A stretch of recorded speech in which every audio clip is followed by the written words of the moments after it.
നമസ്കാരം. വിസ്മയ മോഹൻലാൽ അവരുടെ തുടക്കം എന്ന ആദ്യ സിനിമയുടെ ട്രെയിലർ പുറത്തു വന്നു. ട്രെയിലറിനെ വിശദീകരിക്കുന്ന വീഡിയോ അല്ല ഇത്.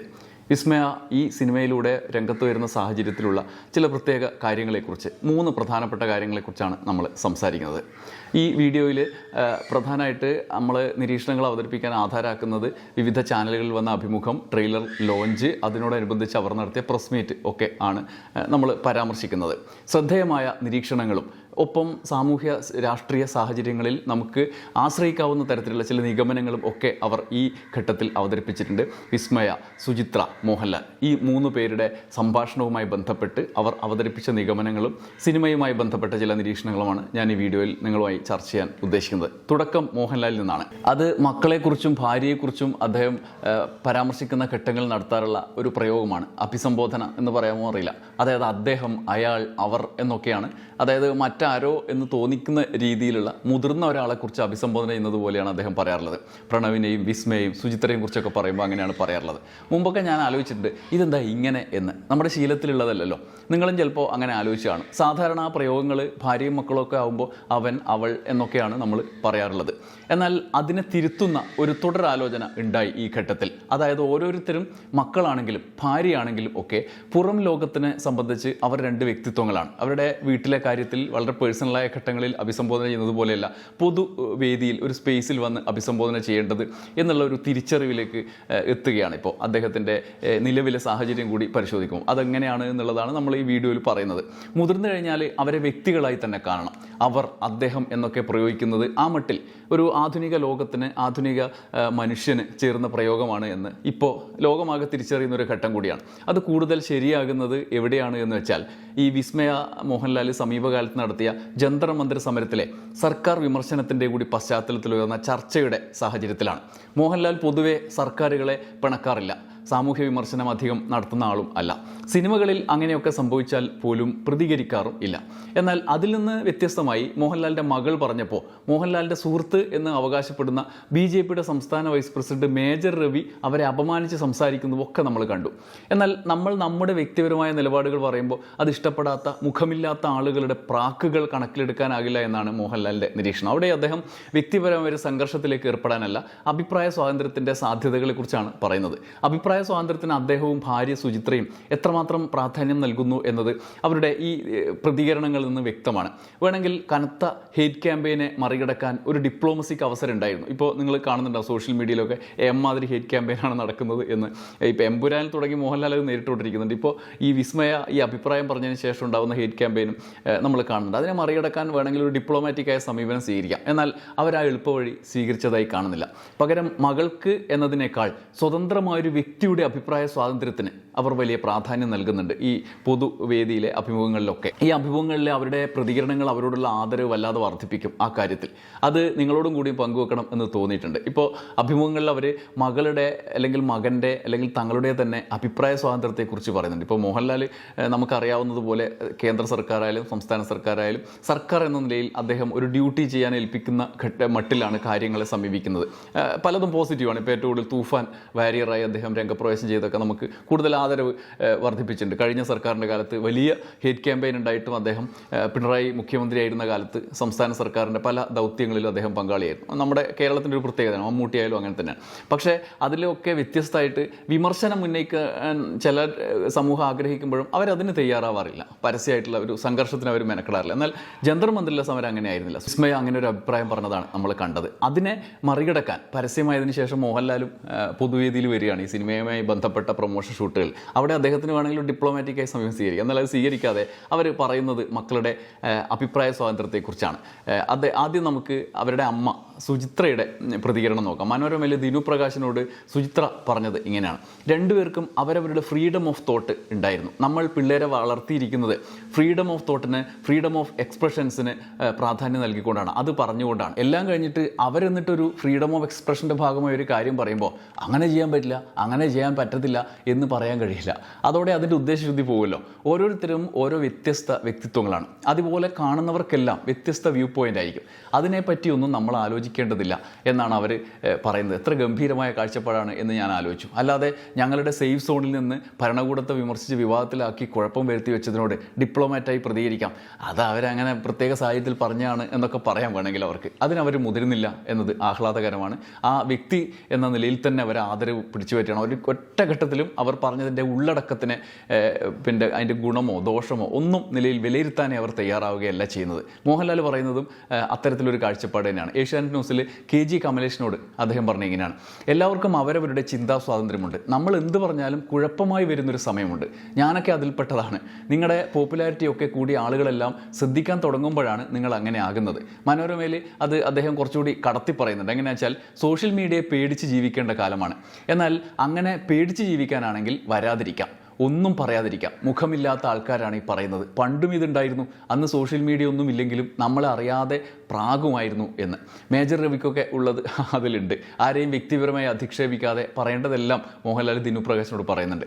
വിസ്മയ പറഞ്ഞത് തൻ്റെ രാഷ്ട്രീയമല്ലാത്തതിനാൽ അവരെ അപമാനിച്ച് സംസാരിച്ച മേജർ രവിമാർ ഈ സമീപനമൊക്കെ കാണുന്നത് നല്ലതാണ്. എങ്ങനെയാണ് വ്യക്തിത്വത്തെ പരിഗണിക്കേണ്ടത്, സമീപിക്കേണ്ടത് എന്നൊക്കെ, അഭിപ്രായ സ്വാതന്ത്ര്യത്തെക്കുറിച്ചൊക്കെ നമ്മൾ പരിഗണിക്കുമ്പോൾ എങ്ങനെയാണ് അതിനെ സമീപിക്കേണ്ടത് മേജർ രവിക്കൊക്കെ നല്ല പാഠാണിത്.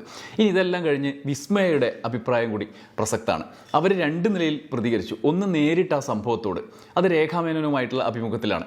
ആ അഭിമുഖത്തിൽ അവർ പറഞ്ഞത് ഇങ്ങനെയാണ്: ഞാൻ പറഞ്ഞതിൽ ഉറച്ചു നിൽക്കുന്നു.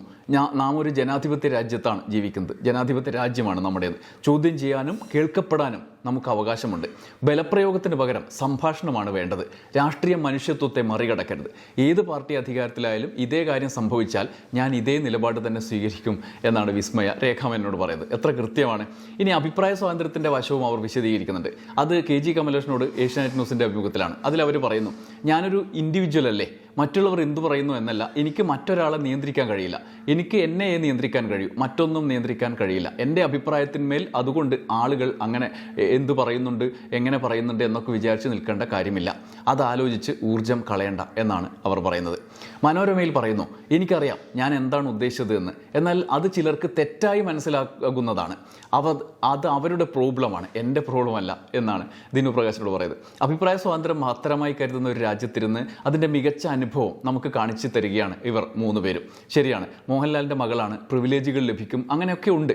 അപ്പോഴും ആ പ്രിവിലേജുകളും സൗകര്യങ്ങളും ഒക്കെ അനുഭവിക്കുമ്പോൾ തന്നെ അതിൽ ഇളക്കങ്ങൾ തട്ടിക്കാൻ കെൽപ്പുള്ളൊരു ഭരണകൂടവുമായി ബന്ധപ്പെട്ടാണ് വിമർശനം ഉന്നയിക്കുന്നത് എന്നുള്ളതാണ്.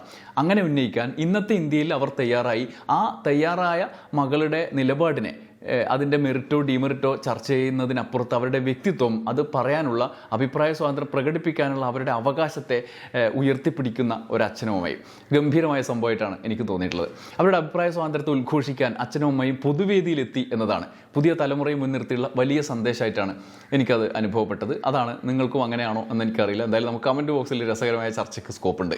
ഹെയ്റ്റ് ക്യാമ്പയിൻ നടത്തുന്നവർക്ക് അവിടെയും സ്പേസ് ഉണ്ട്. പലപ്പോഴും ഞാൻ ആലോചിക്കുന്ന വേറൊരു കാര്യമുണ്ട്. അതാണ് രണ്ടാമതായി പറയുന്നത്. മോഹൻലാലിന് 18 വയസ്സുള്ളപ്പോഴാണ് തിരനോട്ടം ചിത്രീകരിക്കുന്നത്, 1978.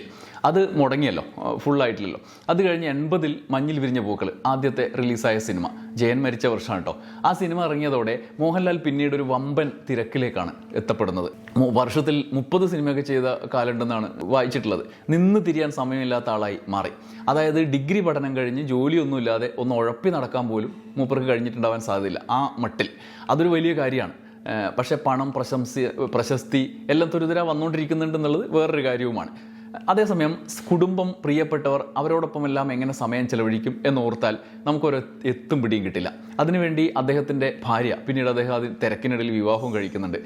അദ്ദേഹത്തിൻ്റെ ഭാര്യ വലിയ ത്യാഗം ചെയ്യേണ്ടി വരും. അതിനെക്കുറിച്ച് ഒരുപക്ഷെ ആദ്യമായി ഇരുവരും ഇപ്പോഴാണ് പ്രതികരിച്ചത്.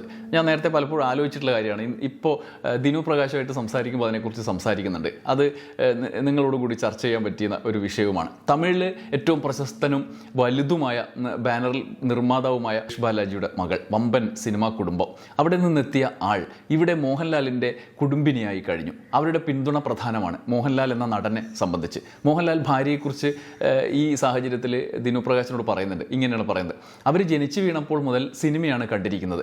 തമിഴ് സിനിമയിലെ ഏറ്റവും വലിയ പ്രതിഭകൾ ശിവാജി ഗണേശൻ, നാഗേഷ്, തെലുങ്ക് സിനിമയിലെ വലിയ താരങ്ങൾ, ഇവരൊക്കെ കണ്ടാണ് അവർ ചെറുപ്പത്തിലെ വളരുന്നത്.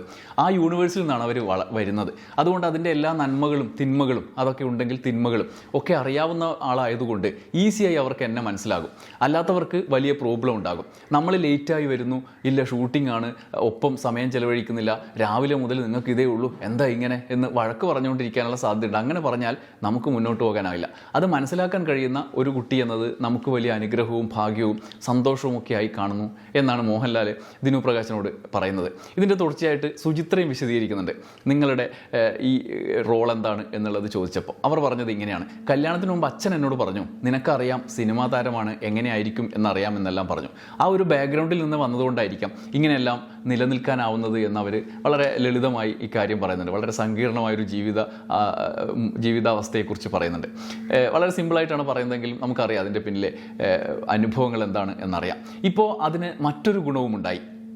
പ്രണവും വിസ്മയും കൂടി സിനിമയിൽ സജീവമായി. വിസ്മയം ഇപ്പോൾ എത്തുന്നു. തുടക്കത്തിൻ്റെ ട്രെയിലർ ഇപ്പോൾ വലിയ രീതിയിൽ ആഘോഷിക്കപ്പെട്ടു തുടങ്ങിയിട്ടുണ്ട്. സിനിമയിൽ വലിയ പ്രതീക്ഷകൾ സിനിമാസ്വാദകർക്കുണ്ട്.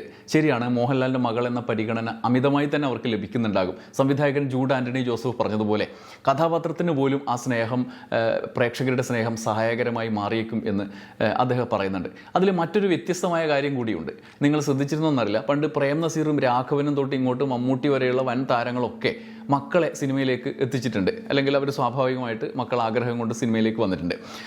പലപ്പോഴും അവരുടെ വരവിൻ്റെ ആദ്യഘട്ടത്തിൽ പൃഥ്വിരാജ് ഒരിക്കൽ പറഞ്ഞ പോലെ നെപ്പോ കിഡ്സിൻ്റെ സൗകര്യങ്ങളൊക്കെ ഉണ്ടാവും, പക്ഷേ പിന്നീട് ഫൈറ്റ് ചെയ്താലേ നിലനിൽക്കാനാവും എന്നുള്ളൊരു വസ്തുതയും അവിടെയുണ്ട്. അതൊക്കെ അങ്ങനെ ആയിരിക്കുമ്പോൾ തന്നെ വിസ്മയുടെ വരവിന് മറ്റൊരു വ്യത്യസ്തത ഉണ്ട്. ഈ വലിയ താരങ്ങളൊക്കെ മക്കളെ, ഇനി സംവിധായകരായിക്കോട്ടെ, അവരൊക്കെ മക്കളെ സിനിമയിലേക്ക് എത്തിക്കുമ്പോൾ അപൂർവമായിട്ട്, ചിലപ്പോൾ ബെന്നി പി നായരമ്പലത്തിൻ്റെ മകളൊക്കെ ഉണ്ട്, അല്ലാതെയും ചില ഉദാഹരണങ്ങളൊക്കെ ഉണ്ട്, എങ്കിലും അപൂർവമായിട്ടാണ് മക്കളെ സിനിമയിൽ എത്തിക്കുമ്പോൾ തന്നെ പെൺമക്കളെ എത്തിച്ചിട്ടുള്ളത്. ഭൂരിഭാഗം ആൺമക്കളെയാണ് എത്തിക്കാറുള്ളത്. പെൺമക്കൾ ഇവിടെയൊന്നും അവർക്ക് പറ്റില്ല, സുരക്ഷിതമായ കുടുംബജീവിതത്തിലേക്കാണ് അവരെ എത്തിക്കേണ്ടത് എന്നൊരു ധാരണയാണ്. എന്നാൽ മോഹൻലാലിൻ്റെ മകൻ വന്നു, പക്ഷേ മകളും ആ ജോലിയിലേക്ക് വരുന്നു, അതും അഭിമാനത്തോടെ വരുന്നു.